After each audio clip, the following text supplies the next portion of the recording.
All right, good evening, and thank you for viewing the October 2nd meeting of the Arcata City Council. The City Council meeting is being held as a hybrid meeting with both in-person attendance and teleconference access via Zoom. We'll start with the land acknowledgement. The City of Arcata acknowledges that the lands we are located on are the unceded ancestral lands of the Wiyot tribe. The land that Arcata rests on is known in the Wiyot language as Gudini, meaning over in the woods or among the redwoods. Past action by local, state, and federal governments removed the Wiyot and other indigenous peoples from the land and threatened to destroy their cultural practices. The City of Arcata acknowledges that the Wiyot community, their elders, both past and present, as well as future generations. This acknowledgement seeks to aid in dismantling the legacy narratives of settler colonialism. If you would like to join me, please join me for the pledge.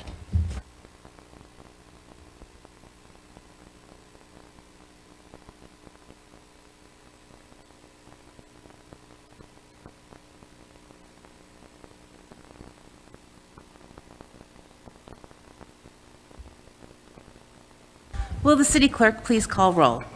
Mayor Matthews. Here. Vice Mayor Stillman. Present. Councilmember Schaefer. Here. Councilmember Atkins Salazar. Here. Councilmember White. Here. All present. Okay, thank you.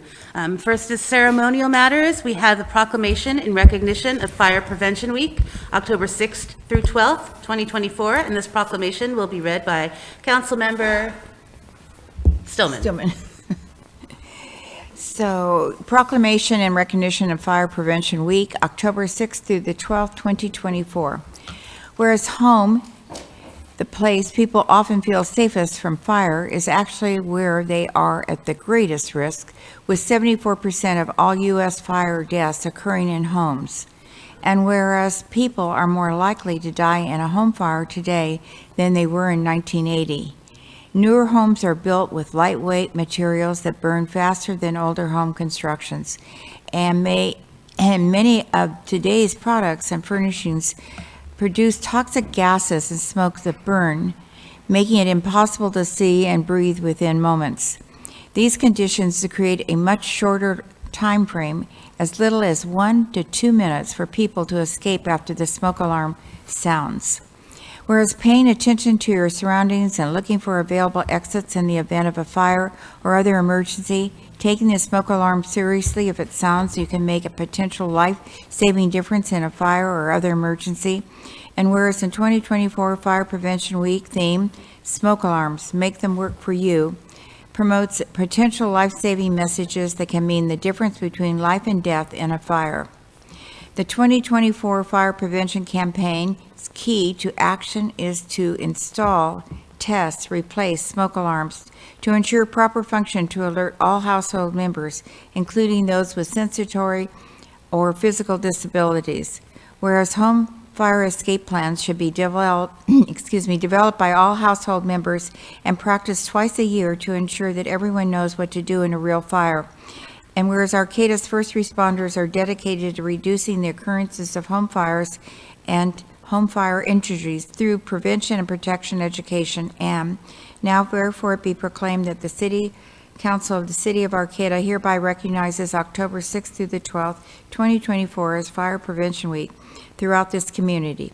And the council is committed to ensuring the safety and security of all those living in and visiting Arcata, and urges Arcadians to participate in the many public safety activities and efforts of the Arcata Fire District Emergency Services during Fire Prevention Week 2024. It's dated October 2nd, 2024, it's signed by Mayor Matthews. And our fire chief, Chris Emmons, will be here to receive it.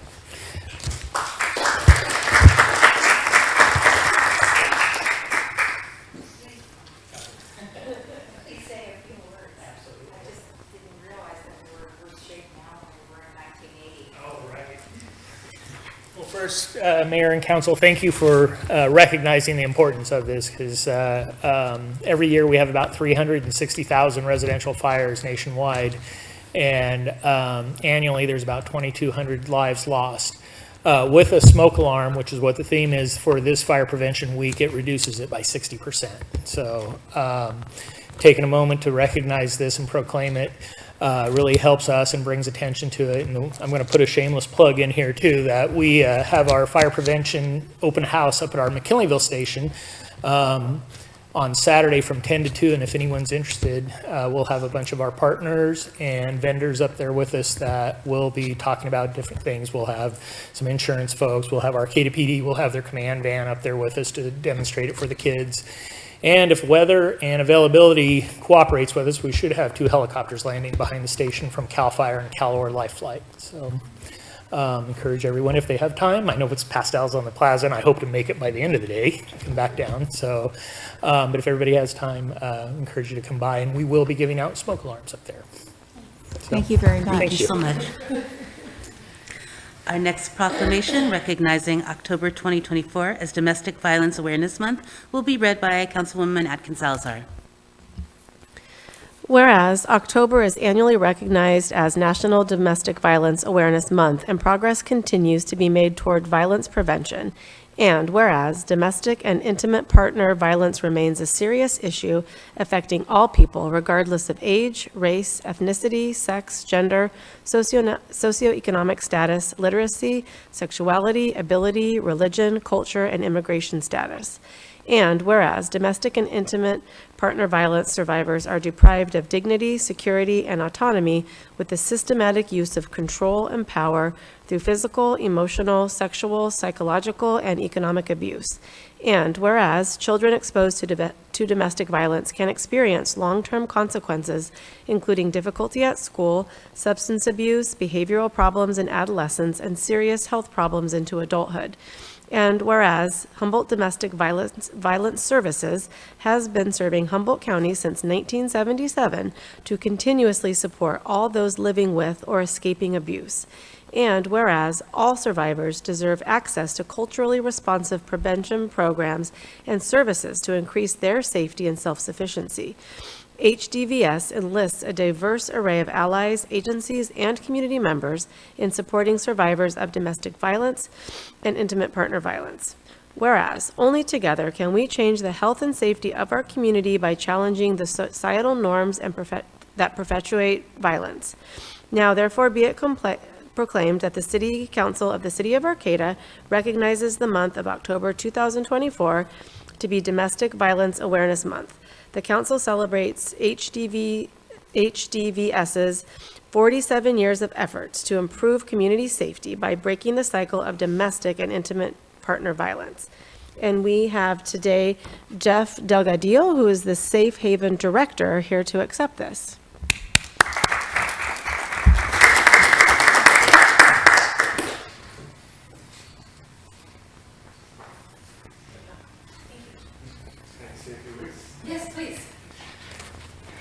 Hi again, Jeff Delgadillo on behalf of Humboldt Domestic Violence Services. I want to thank all of you for recognizing that this is a very prevalent and very serious issue that impacts our community, and recognizing the work that we do as being one of the sole domestic violence agencies. This is not really an issue that's going away anytime soon, so all we can do is call attention to it to reduce any of the shame and stigma that comes from it, and empowering any survivor to actually reach out for help, because it's okay to go through this stuff, and then there are people here to help.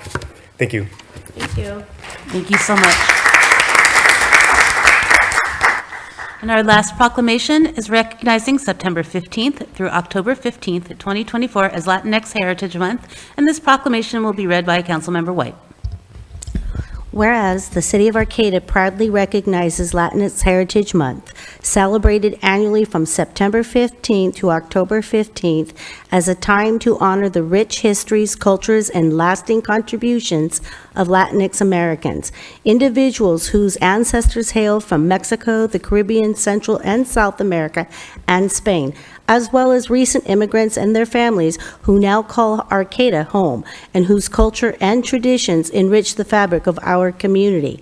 And whereas the Latinx community in Arcata has long played a significant role in shaping the city's cultural, social, economic landscape, contributing to vital areas such as education, agriculture, public service, environmental advocacy, business, the arts, and culinary traditions, while also deeply enriching the Arcata community through its traditions, creativity, gastronomy, resiliency, honor the family, and affirm cultural identity and history, fostering a more meaningful, inclusive, and diverse character of our city. And whereas Arcata recognizes the importance of honoring and uplifting the voices and contributions of Latinx community members in promoting equity, social justice, environmental sustainability, and food justice, values that align with the city's ongoing commitment to building a just, sustainable, and inclusive future for all.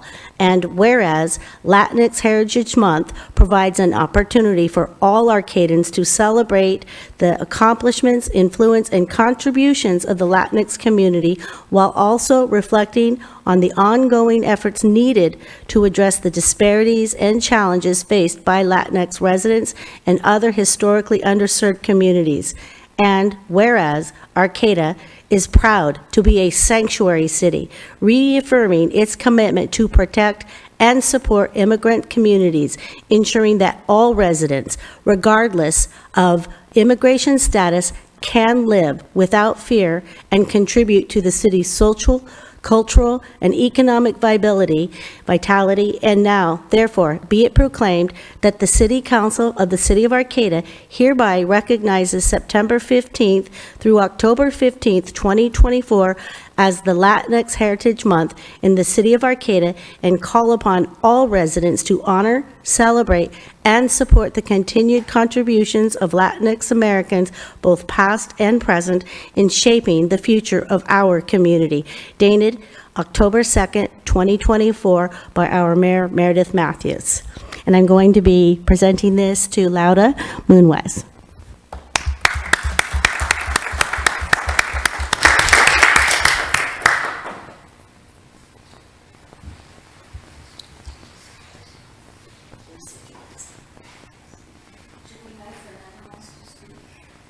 He has not raised his hand. Thank you so much, City Council, Mayor,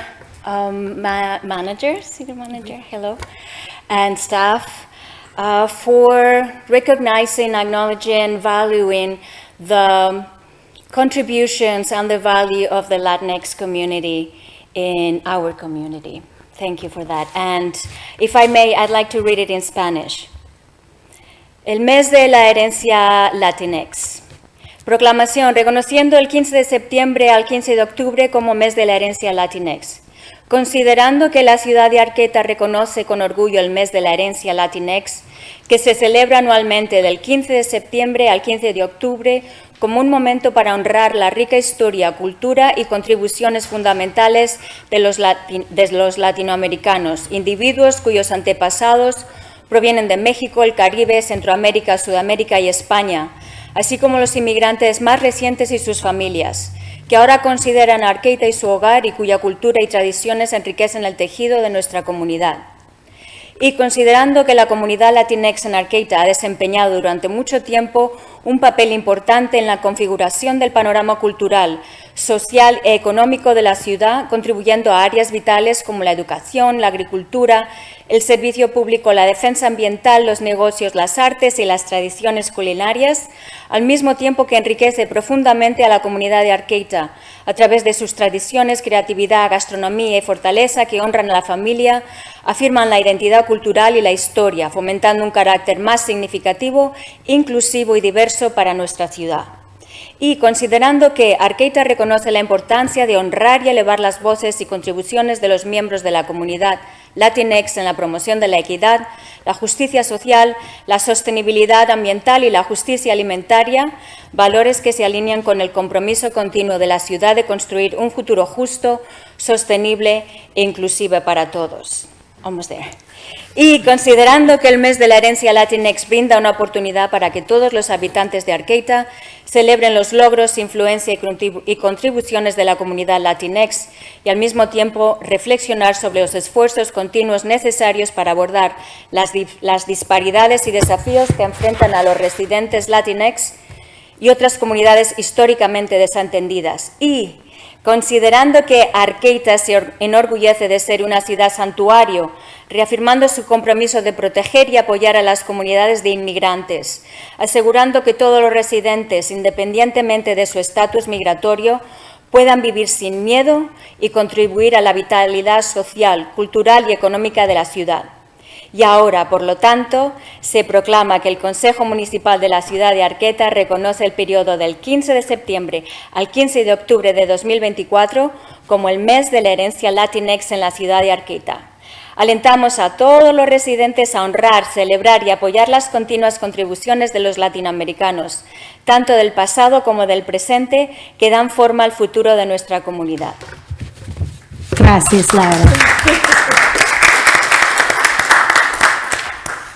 Thank you so much. That brings us to council and staff reports. Are there any staff reports? Any staff reports? Sorry, I have nothing to report. All right. Then council reports. Councilwoman Schaefer, we'll start with you.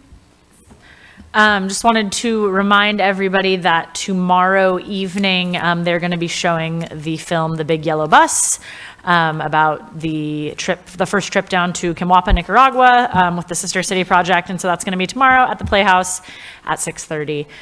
It's a great film, and I recommend checking it out.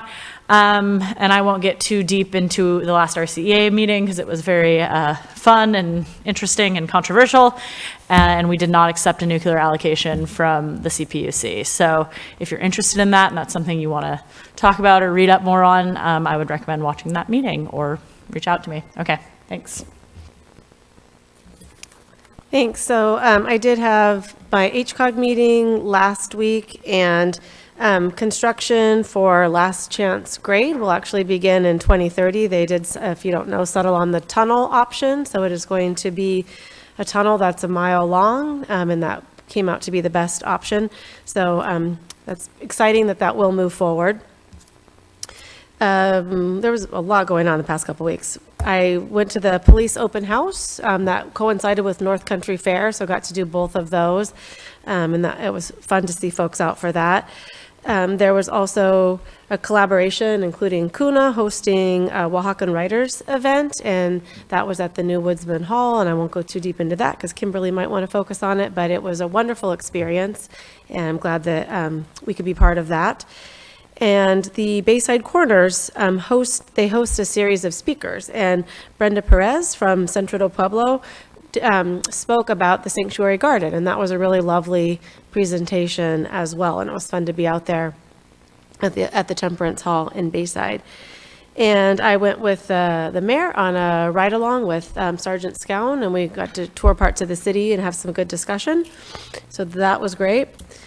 And I guess finally, I had a question about the budget, and I was like, oh, we have new software. This should be easy. I went right on, was able to find the budget on the website. No trouble at all. It was a really easy experience. I think I just Googled it, and it took me to OpenGov. So if you do have questions, it's very easy to use. All right, thank you. Thank you. Vice Mayor? So I had an Humboldt Transit Authority meeting today, and one of the things I received an email on, not from Humboldt Transit Authority, but from the Open Door Clinic in Arcata, and they're concerned about the bus stop for the clinic. Actually, there isn't one. There's one by the skateboard, and how can they get patients or people in and out? So I think that is going to be something that we'll be dealing with as far as transit in the city of Arcata. And another item that I think is going to be quite exciting is the public transit intercity bus network, and it's going to be called North State. So it's going to be a way to be able to connect from, well, you can get up from Crescent City, Arcata. Eventually you'll be able to get to Redding. You'll be able to go down to Leggett. You'll be able to make it all the way to San Francisco. When you go to Redding, you'll be able to pick up a bus that'll eventually take you to eventually, I don't think it'll be too long, to Sacramento Airport and into Sacramento. So it's a whole project that the various counties have been working on in order to put transit together, because we know that Greyhound is no longer operating in our area. And Amtrak really doesn't want to come any further north than Ukiah. So what they're asking is that something else networks down to Ukiah, and then people can go from there south. So I just wanted to report that. We gave direction to our staff to continue with this project and be interconnecting with the other organizations that run transit in various parts. So right now, you could go to Reading. You'll be able to go to Reading in 4 hours, but it'll take a long time to come back, about 8, because the systems aren't coordinated yet. So they plan on making those systems coordinate so you can easily move back and forth. And so I think that's something that's going to be very exciting for us in the future. The Earth Center, which is a project that HTA is going to be involved in Eureka, and the ground floor, the majority of the ground floor will be the transit center. And so they'll have all the connections happening there in Eureka. And the upper 3 floors will be housing, and Gantco is going to be the developer for the upper 3 floors. And that'll all be income qualified.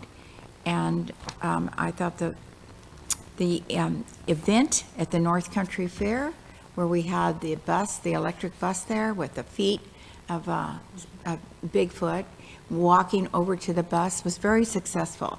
And it was highly enjoyed by young children, because once they went over and they played a little game, and then they got a ticket, and then they could go on the bus and they could put it exactly where the bus ticket would go, and then they won a prize. And so it was very highly enjoyable. And starting in another month, we're going to have our new tickets for the buses. So you have a 1-day pass, a 7-day pass, a month pass, and those will all be really easy to use. And so pardon me? Am I too long?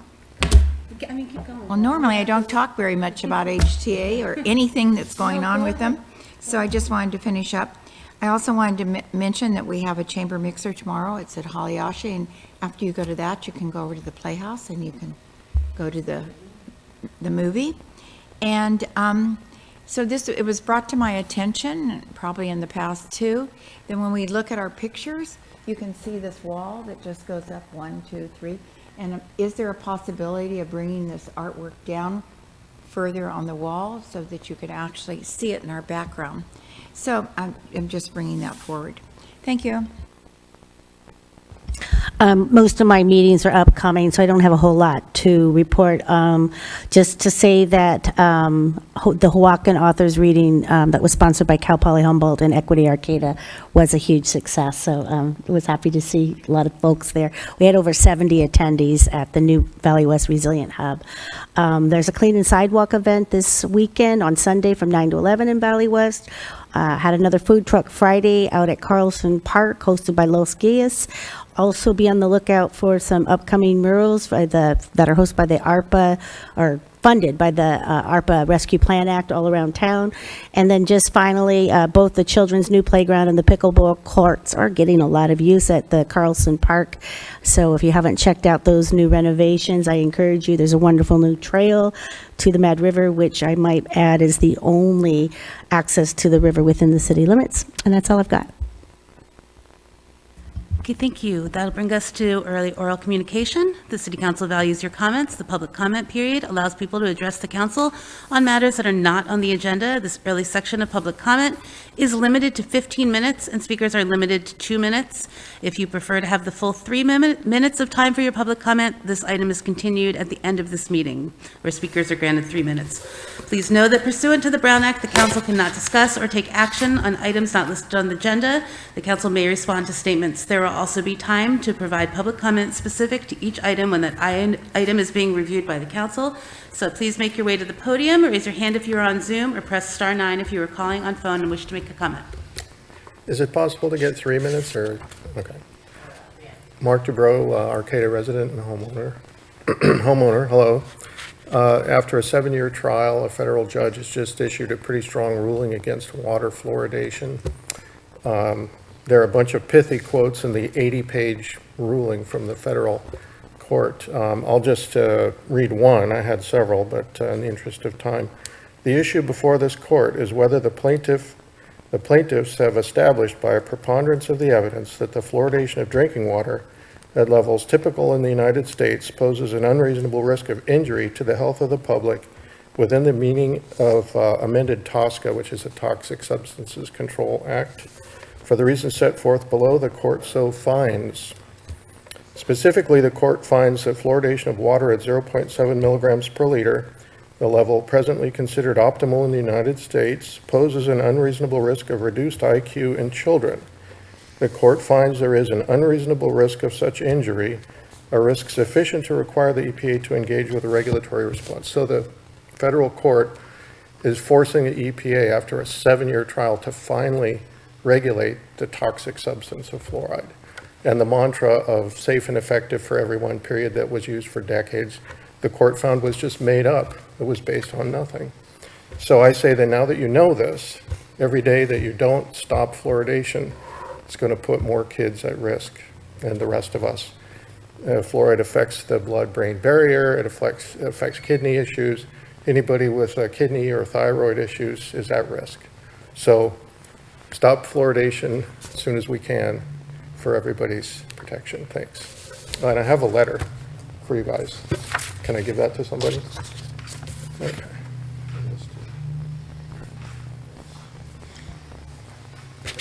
Thank you. Thank you. Anybody else for early oral communication? Okay, come on. Rhea, do I give these to you? This is for the city council. I'm going to keep them for a second. But I'll send it to my guy. This is information for you guys. I don't know if you actually know what the city does, but the city is busy suing Bayside, 25 John Does, because they allege that we were blocking a project out there at the roundabout where the project's not supposed to be getting right-of-ways from anybody. It's not supposed to be using eminent domain on anybody, but they are. And they got a NEPA from Caltrans District 1 late after the project was 100%, no consultation, nothing, no historic review, nothing. And nobody in Bayside can say anything, do anything about it because, of course, we don't vote in Bayside. We vote in the county. I want to remind City Council, I hope you please hand those out, that we have sued you before for other things, like how much legal fees you're spending. Hundreds of thousands of dollars are being spent on this project. I've watched someone that was a private individual get bribed with federal dollars to have the tree cut down on their private property. Because it was in the way because the project was so poorly designed and has been so poorly designed that the numbers don't work. And so they're taking more and more land to do things. City of Arcata took 39 parking spaces from Bayside's 100, from the Grange, Mistwood School, and the schoolhouse. They're impacting a national registered historic property and trying to take public benefit away from the nation and give it to the City of Arcata for a gateway to Arcata. There's going to be a lot of problems about this project in the near future, and I hope you all look into it. Here's some of the material. Some of you have gotten material from me before, but I wanted to get this on the record. Dave Lloyd knows all about it. This man should be fired. Thank you. Anybody else? Anybody on Zoom? Nobody on Zoom. All right, I'm going to close early oral communication and move over to the consent calendar. All matters on the consent calendar are considered to be routine by City Council and are enacted in one motion. There is no separate discussion of any of these items. If discussion is required, the item is removed from the consent calendar and considered separately. Item A is approve the minutes of the City Council special meeting of September 18th, 2024. B is approve the minutes of the City Council meeting of September 18th, 2024. C is bi-weekly report on disbursements.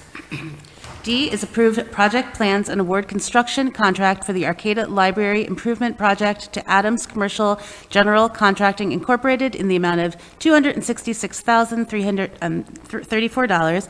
Authorize the city manager to increase the contract amount by up to $21,282.72, 8%, for a total of $287,316.72, and authorize the city manager to execute all applicable documents. E is to approve and award a construction contract for the 2024 Arcata Sanitary Sewer CCTV project to National Plant Services Incorporated in the amount of $332,667, authorize the city engineer to increase the contract amount by up to $66,533.40, 20%, for a total not to exceed $399,200.40. Oh, my goodness, I'm timing myself. How am I doing? Work is necessary and authorize the city manager to execute all applicable documents. And F, adopt resolution number 245-10, a resolution of the City Council of the City of Arcata adopting the More Mobile Home Rehabilitation Program guidelines. Would any council member or staff like to remove any items from the consent calendar? Does anybody wish to make public comment on the consent calendar? All right, I'll entertain a motion. Well, then I would move to approve the consent calendar. I will second. All right, we have a motion by Vice Mayor Stillman and a second by Councilwoman Schaefer. All in, yes? Oh, You have 3 minutes. Consent calendar things, but I just noticed the minutes, I don't look at it all the time, but I looked at the library yesterday online, the agenda packet, and I noticed in the minutes that, if I'm saying something, it used to be kind of summarized what I said, and now it just said, I said something. I spoke. It doesn't say what I spoke about. And I'm just kind of curious if that's going to be the model for the future. And it's, it's just, I want to know. So it was interesting to see that. City Manager Perry, can you address that really quickly? Yeah, so one of the things I've been discussing with our city clerk is going from summary minutes to action minutes. Summary minutes are very time consuming for our city clerk to put together. And so most of the cities and all of them that are broadcasting or recording their cities are currently using action minutes instead of the more detailed summary minutes. And so in order to save time and be more efficient in our city clerk's office, we wanted to go to action minutes with the thinking that people could go back and watch the meeting if they wanted to have that detailed summary, or if it needed to be transcribed later, that it would be available. Thank you so much. All right, we have a motion by Vice Mayor Stillman and a second by Councilwoman Schaefer. All in favor? Aye. All right, motion passes.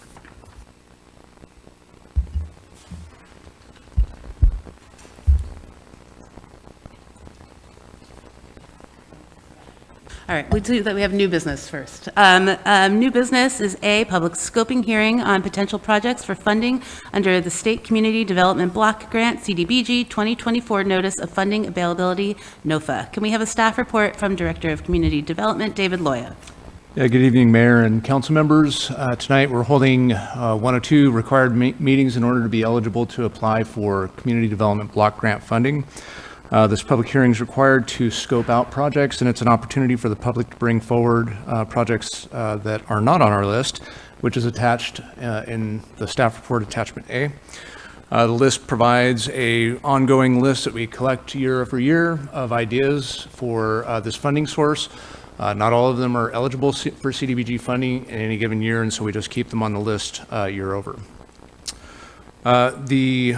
A couple points I wanted to bring to your attention is that the planning and technical assistance and public services are linked in this NOFA. And so we received a couple of requests for public services to support homeless services in our community, and those are not eligible this year for us because we have an open planning and technical assistance grant for the Valley West Neighborhood Center. And then the projects are actually being applied for on a first come, first served, what they call over-the-counter basis. And so we are going to be eligible for projects this year. I do have to let you know that we are facing staff shortages, and capacity is an issue. This NOFA came out very, very late. Typically they come out in the spring. And so we were not anticipating it coming forward and haven't done a lot of the legwork that we typically do for these. And so we are working with a couple of our community partners, in particular on a multifamily rehab project with rural communities, and then on a behavioral health center with Mad River Hospital in the county, kind of being spearheaded by Connie Sturt and others. So those two we want to continue to take a look at. I can give you more information on those if you're interested, but at this point, I would recommend that you open the item for public comment, and we don't necessarily need action tonight. What staff will do from this point forward, we'll take the items that are on this, and then if we are able to apply, we'll come back with an application resolution and tell you what we think is most effective for us to be able to apply for in the NOFA. Wonderful, thank you. Are there any questions? Yeah, I just, and it's probably just me, but how many can we approve? It looks like in paragraph 2, page 61, it says there's one over-the-counter project, one over-the-counter program, or one over-the-counter project and one over-the-counter program. So is there 2? Yeah, we can do a total of 2 activities. Okay, thank you for that clarification. Yep. Good question, Kimberly. Anybody else have any questions? All right, I'm going to open up the public hearing. Anybody want to make a public comment on this item for the CDBG grant?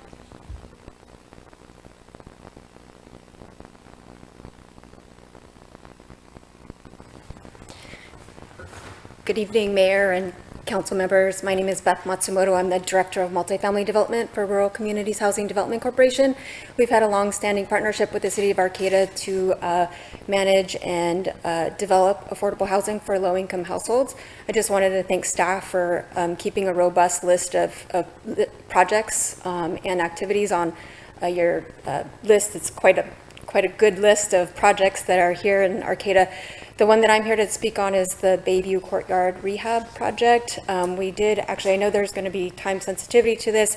We had an inspection today to help move things forward.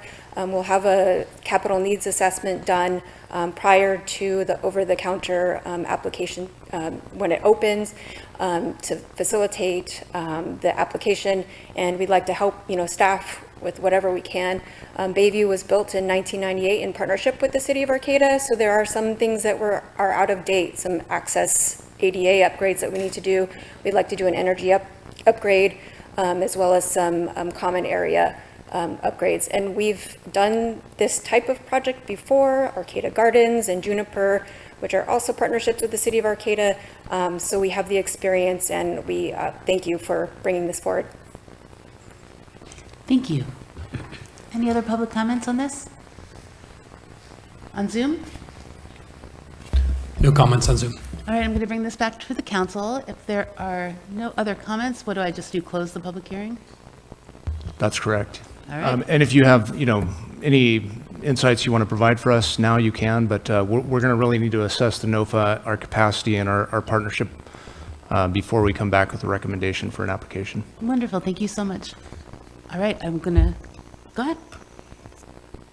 I would like to make sure that we put the Behavioral Health Triage Center on our list.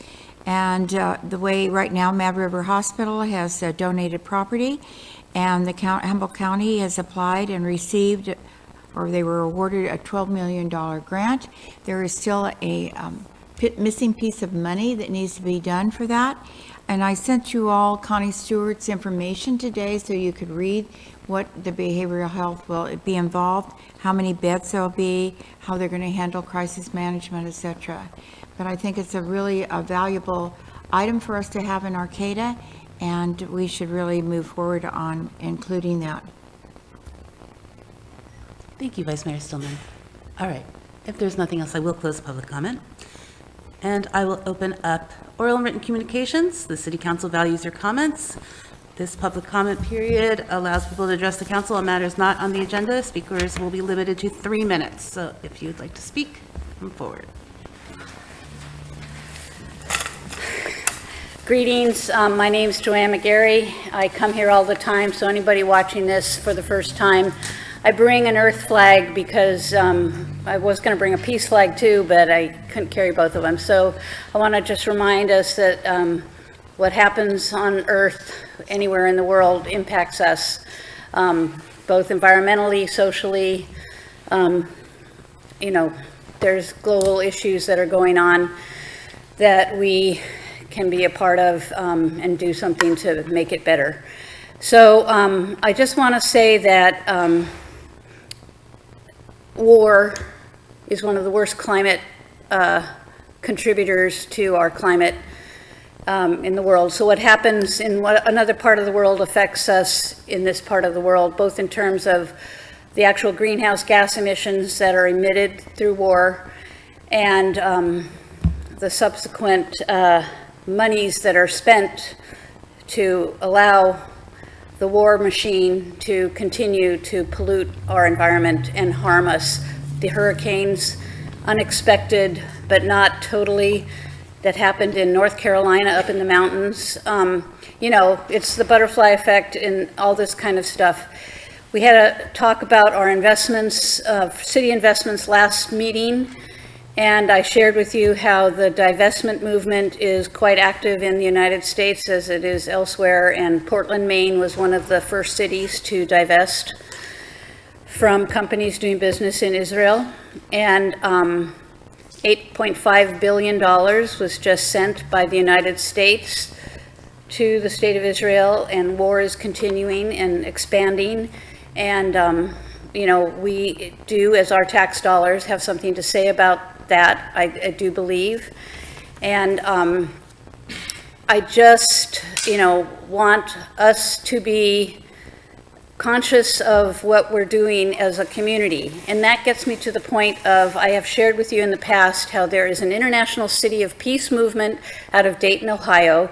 Many cities throughout the world are part of it. There is a nonviolent city project through the Pachi Ibeni organization, and there's the Charter of Compassion. And if Arcata can get on the map saying we are a peaceful, nonviolent, compassionate place, that would be a beautiful thing to start 2025 with. So we have 3 months to look into this and maybe propose joining these peaceful, nonviolent, compassionate organizations as a city. And we really need a resolution to stop our tax dollars going to war. Thank you. Is there anybody else that wishes to make public comment? Anybody on Zoom? Nobody on Zoom. All right, well, we have a study session on October 30th. Thank you all for making